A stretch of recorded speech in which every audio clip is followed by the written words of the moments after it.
खुलुमबाय स्टुडिअ दं आं राकेश रामसेर बे समाव दुलाराय बर' फरायसा आफादा आसामनि गिबि मन्त्रि डक्टर हिमन्त बिश्व शर्माखौ जनता भवननि सीएम कनफारेन्स हलाव मैयानि सानाव लोगो हमहैदों आरो बे लोगो हमहैनायनि गेजेरजों मोनसे गोनांथार आयदाफोरखौ सावरायनाय जादों। थारैनो मख'नांगोन जे मैयानि जे सावरायनाय आयदा बे सावरायनाय आयदायाव गोबां बिटिआर गोजोन गोरोबथा बे गोजोन गोरोबथानि दफानि सायाव थख'-थख'यै सावरायनाय जायो आरो बे सावरायनाय आयदायाव मा बिथिंखौ लानानै गुबैयै सावरायनाय जादों नोंथांमोननि गेजेराव बड'लेण्ड बुब्लिया गिबिसिनै होनो नागिरदों आरो बे सावरायनायनि गेजेरजों जे थांनाय सानाव थामहिनबा थांनाय सानाव भुटान जोबथेसालिनिफ्राय सा6 जे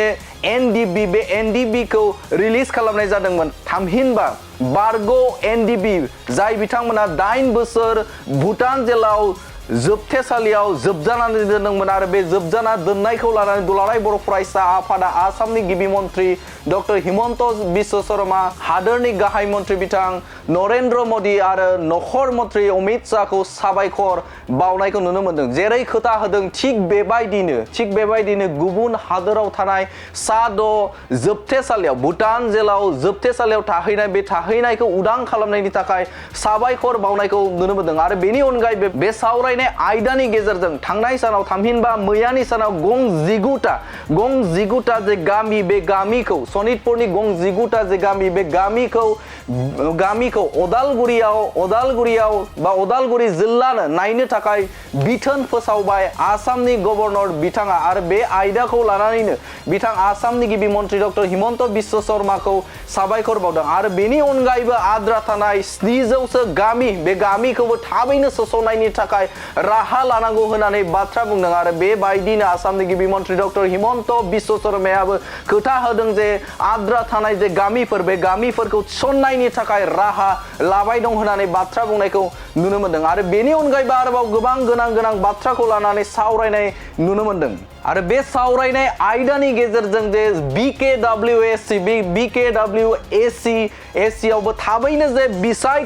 बिसायख'थि खुंफुंनांगौनि थाखाय दाबि खालामनायखौ नुनो मोनदों। नोंथांमोना मिथिगौ दे बिटिआर गोजोन गोरोबथा बे गोजोन गोरोबथा बायदियैनि जे सानजा फारसे थानाय बर' रायजो राजाफोर बे बर' रायजो राजाफोरखौ लानानै बिकेडब्लिउएसि मुङै मोनसे गायसन जादोंमोन आरो बेनिनो जे बिसायख'थि खुंनांगौ बे खुंनांगौनि थाखायबो आसामनि गिबि मन्त्रि डक्टर हिमन्त बिश्व शर्माजों रोखा सावरायनाय जायो आरो बे रोखा सावरायनाय बायदिब्ला बिसायख'थिखौबो खुंफुंनाय जासिगोन होननानै बाथ्रा बुंनायखौ नुनो मोनदों आरो बेनि अनगायैबो जे हा मोनथायनि आयेन थामहिनबा बिटिआर गोजोन गोरोबथानि 5.3 दफा बायदियै जे हा मोनथाय थामहिनबा ट्राइबेलफोरनो हा मोनथाय फरेस्ट डिलार एक्टनि गेजेरजों जे बिश्वनाथ सनितपुर आरो हजाय गुबुन जिल्लाफोराव थानाय आसामनि गुबुन जिल्लाफोराव थानाय जे बर' सुबुंफोर बे बर' सुबुंफोरनो जे हा होनाय बा हा मोननांगौनि थाखाय बे समाव दाबि खालामनायखौ नुनो मोनदों आरो बे समाव आद्रा थानाय गुबुन जिल्लाफोराव जे ट्राइबेलफोरनो हा होनायनि जे हाबाफारि बे हाबाफारिखौबो मावफुंनाय जागोन होननानै बाथ्रा होदों। थामहिनबा आसामनि गिबि मन्त्रि डक्टर हिमन्त बिश्व शर्माजों दुलाराय बर' फरायसा आफादा सावरायनायाव बिथाङा खोथा होनायखौ नुनो मोनदों आरो बेनि अनगायैबो 6.1 बिटिआर गोजोन गोरोबथानि जे दफा बायदि हाजोआरियाव बा हाजो ओनसोलाव रायजो जानाय जे बर'फोरनो जे एसटि हिल स्टेटास होनायनि जे गोलाव समनि जे दाबि बे दाबिखौबो थाबैनो होफुंनायनि थाखाय दुलाराय बर' फरायसा